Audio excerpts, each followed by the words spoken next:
Now going to be listening to candidates running for UNL Regent there, Senator LaVon Heidemann and Mike Jones. I'd like to remind everyone that we are being broadcast live on Channel 9, and this forum is being videotaped and will be shown several times again between now and election time.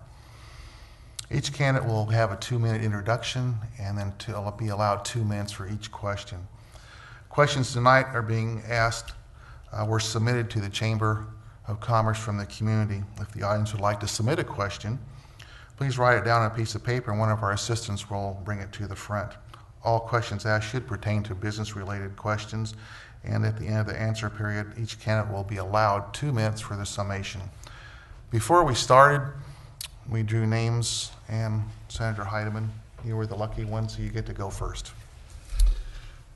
I want to thank the Chamber for putting this on, this opportunity to meet and greet and get out and let everybody know our thoughts and our views on the Board of Regents race. I was born and raised in Pawnee County, Nebraska, married. My wife's name is Robin, and we have 3 children, Jared, Michaela, and Brian, who are scattered out across the state of Nebraska. My wife is actually in Ogallala today with our daughter, who just had our 3rd grandson. So she's out there. I farm in Pawnee County and Johnson County. After graduation from high school, I got involved in public service almost right away. I got on the local fire board, Elk Creek Fire Board. In the 1990s, I got elected to Elk Creek School Board.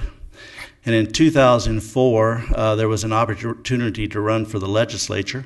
And my wife and I talked about it, and we decided at that time that if I felt the desire, and I did, to run for the legislature. And after campaigning hard and getting our message out, we was elected, and for the last 8 years, I've been able to serve as state senator from District 1. It's been a very rewarding experience, and I've been able to accomplish far more than what I ever could have imagined. I've been chair of the Appropriations Committee for the last 6 years, one of the most powerful positions in the legislature, and it has been a good experience. I am being termed out of the legislature because we have term limits in Nebraska, and this opportunity to run for the Board of Regents come up, and Robin and I talked about it, and we prayed about it, and we decided to put our name in and run. Thank you, Senator Heidemann. Mr. Jones, would you like to give us your 2-minute introduction? Sure would. Thank you to the Chamber, too, for hosting this event. I think it's marvelous that you're helping the voters find out the differences between your candidates, and I'm proud to be a part of that. I want to acknowledge my family that's here. Joni, my wife, for 36 years. Our son Grant and his wife Nicole, who live here and manage our branch office. Our daughter Greta, and the friends and supporters that are with us. We appreciate them attending. I'm here to ask for your vote. That's the whole point of this election.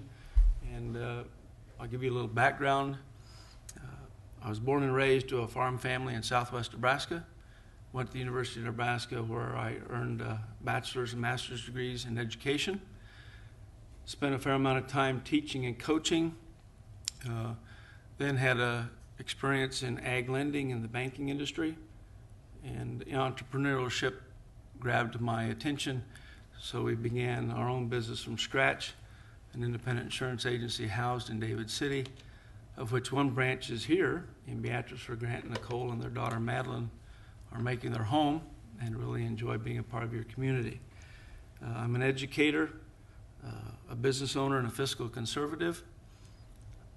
I think that it's very important that we remain focused on concerns that voters bring to us about affordable tuition, still demanding high academic excellence, quality education for our students with an opportunity to succeed once they get out in the workforce, and the new Rural Futures Institute, which really brings great promise to our rural communities and our agricultural interests. So those are my big key points: affordable tuition, our communities out in the rural sector, quality education, and delivery on the promise that we've made to all those students that are eligible. Thank you, Mr. Jones. And you're going to start off with our first question. What experience or experiences do you have that qualifies you to be a University Regent? Well, I think first of all, being born and raised in Nebraska, and you get the groundwork laid for you as a youngster. So my parents laid out the fiber for me as in terms of honesty, integrity, and hard work. I think the educational experience of the university, an institution of higher learning, is critical when you want to understand what those students go through and what it is like to pay back a student loan. My experience in the business industry in terms of banking and starting my own business from scratch, where you have to learn how to deal with budgets and hiring and, yes, firing people, all are a breadth of experience that I can bring to the Board of Regents when we want to represent this district. Thank you, Mr. Jones.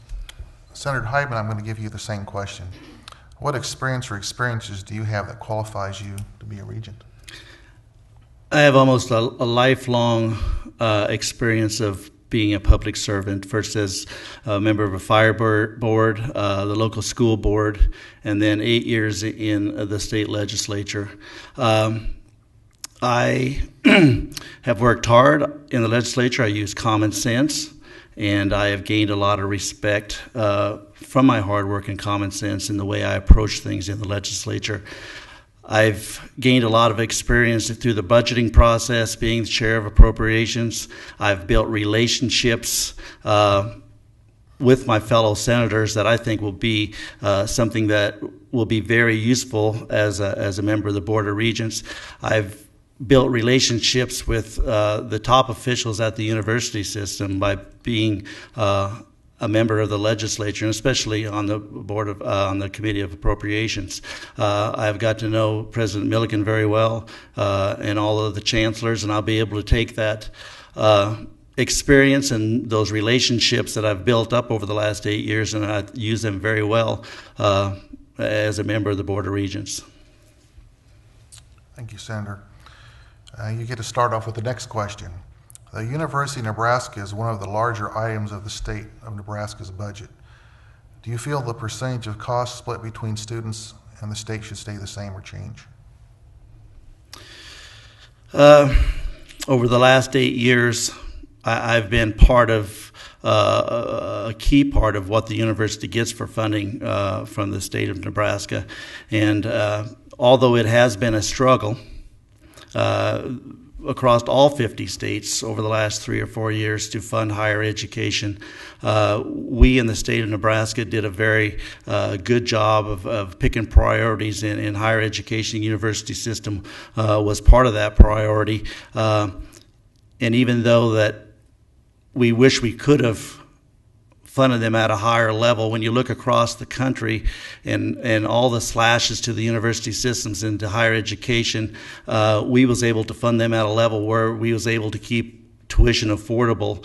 So the split between what students pay and what government puts in the state of Nebraska, you always strive to keep that a level, to keep tuition anywhere from flat, which is very tough to do in the environment that we see in this country today, to 3 to 5%. And over the last 8 years, as a member of the Appropriations Committee, we was able to fund them at that level where they was able to keep those tuition levels to that point. Okay, thank you, Senator Heidemann. Mr. Jones, I'll give you the same question. The University of Nebraska is one of the larger items in the state of Nebraska's budget. Do you think the percentage of costs split between students and the state should stay the same or change? Well, I'm going to be in disagreement on that answer. I do not think that it can remain the same because I don't think our families can bear the brunt of the increased escalation of tuition costs, and that's a function of what's being available to them to offset that cost. Since the time that my opponent's been involved in the legislature, it is true the legislature has funded the university, which is a compliment to this state compared to a lot of other states. However, when the rate of tuition is doubled in those 8 years and the funding's only increased an average of 1.6% over those same years, it's obvious that the shift of that cost is in the lap of our students. I'm of the opinion, if education truly is a priority in this state, and it's been stated so in many avenues, then that has to be reflected in an increased support from the public sector, from the legislature, to help these families afford this education. Okay, I'd like you to expand on that just a minute. I want to give you 1 minute to say, and I'll give Senator Hyman also 1 minute. Do you think the increase in cost with tuition we should put that in relationship to inflation costs, or is that not something we should consider in that? I think it's going to be a factor. I think that's a part of reality. The common sense to it is you have to try to offset the speed at which that increase is occurring. In the case of tuition at Nebraska, it's more than doubled in the last 8 years. That's a reflection on the lack of keeping pace with the contribution from the state to help support the costs that are incurred by the student. So in some fashion, we have to really determine if it's a priority, then we have to put our money where the priority is. If there are other priorities, then we need to see why those are being used to trump education, if education is truly a top priority in the state. Thank you, Mr. Jones. Senator Hyman will ask you the same question. Should we tie the cost of, or the increase of tuition to inflation, or is that something we shouldn't consider? It would be nice to be able to do that, but there's different types of inflation, whether it's core inflation or wage inflation or tuition inflation for higher education. Those do vary. So I don't know what you would want to exactly tie it to. Getting back to something that he said, sitting on appropriations, we did look for priorities, and when you look at what state legislatures had to do to higher education in other states where they had tuition increases of 15 and 20%, we are very proud what we was able to accomplish in this state. And if you talk to the people at the university system, they are very grateful for the amount of money that the state of Nebraska was able to get to them and for our efforts in getting them the funding that they got. Okay, thank you, Senator Hyman. Mr. Jones, you're going to start off with this next question. Do you support or oppose the current university policy on embryonic stem cell research? I support the existing policy, which was developed in response to the law that was passed by the legislature. So the policy at the university is in compliance with the law that was written, which does indicate that we are not a state that's going to condone cloning and those types of research initiatives, but does outline the parameters under which the research can continue, and it was crafted by the legislature and signed by the governor. That's the venue where that policy needs to be looked at if there's concern. Okay, thank you, Mr. Jones.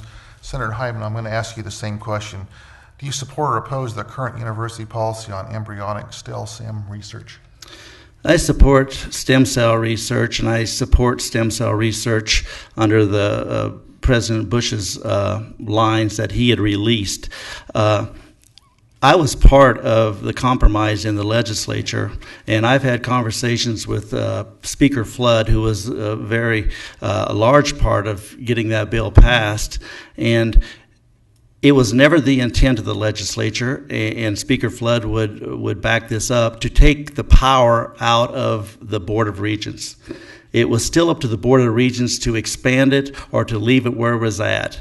And I actually, as a member of the Board of Regents, I want that power to be able to make that decision for the university system. So it was up to the Board of Regents whether they want to expand it or not. With the advancements of what we have seen in adult stem cells, where they can actually blank them out and reprogram and avoid the ethical and moral issues with embryonic stem cell, I think we might see this issue actually go away. Okay, thank you, Senator Hyman. And Senator, you're going to get the next question.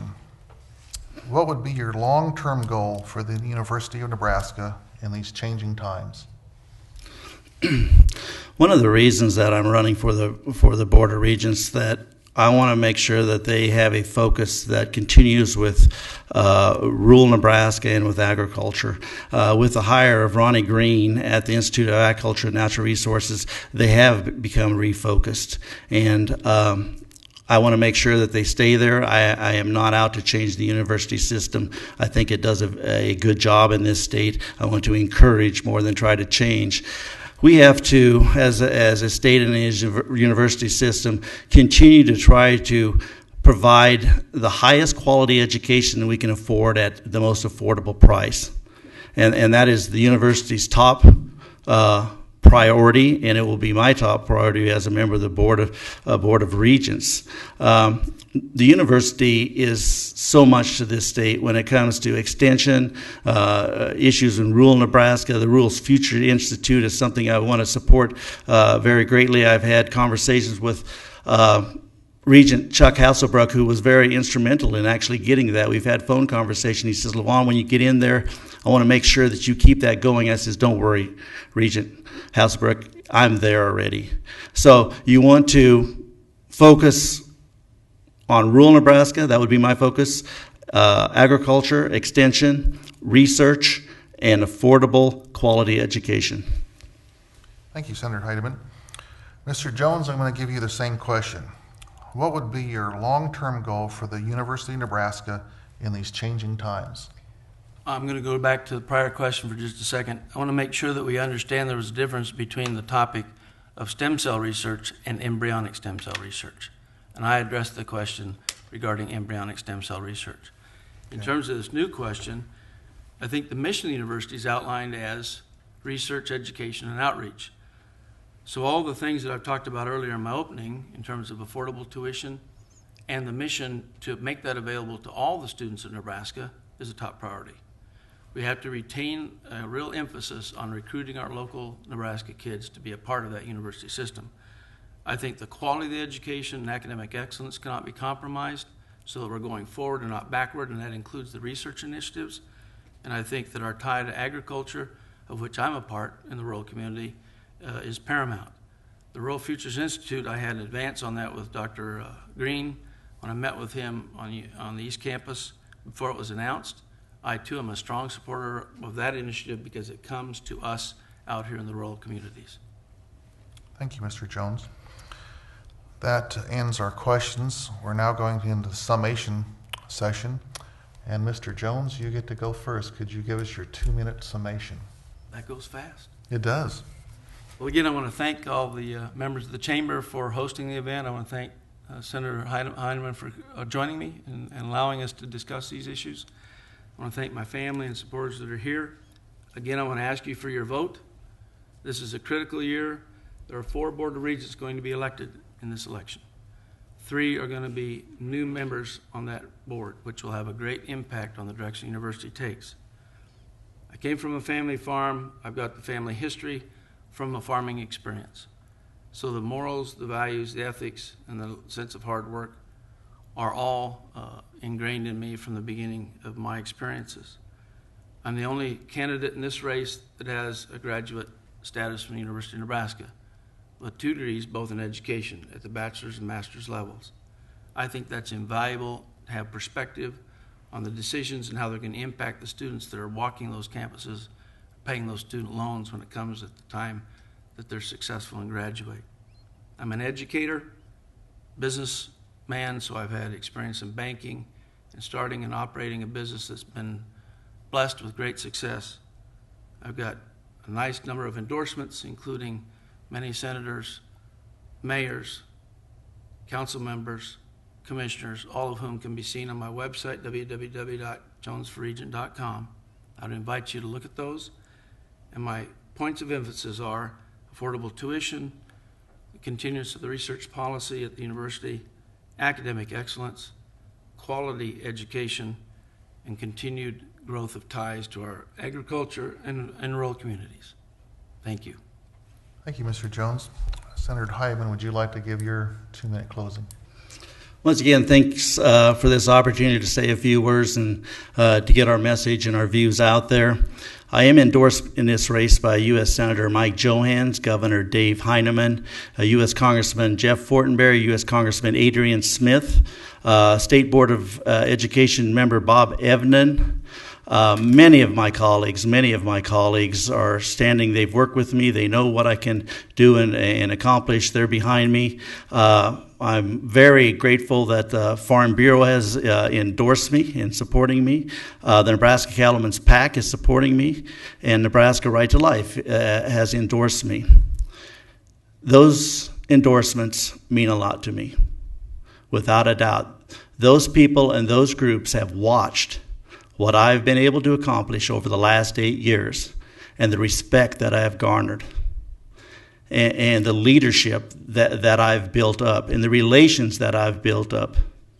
And they understand that I will be able to take that experience and those relationships and be a Board of Regents member, and I will be able to take off because of my experience right away and those relationships that I've built up.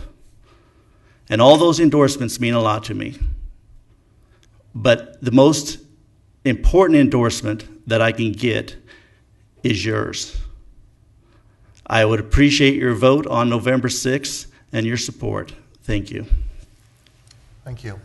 On behalf of the Beatrice Area Chamber of Commerce, I'd like to thank you, Senator Hyde, and you, Mr. Jones, for coming down and sharing your thoughts with us.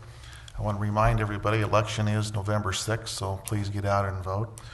We're going to take a break for a couple of minutes, and we're going to come back with candidates for Norris Public Power District.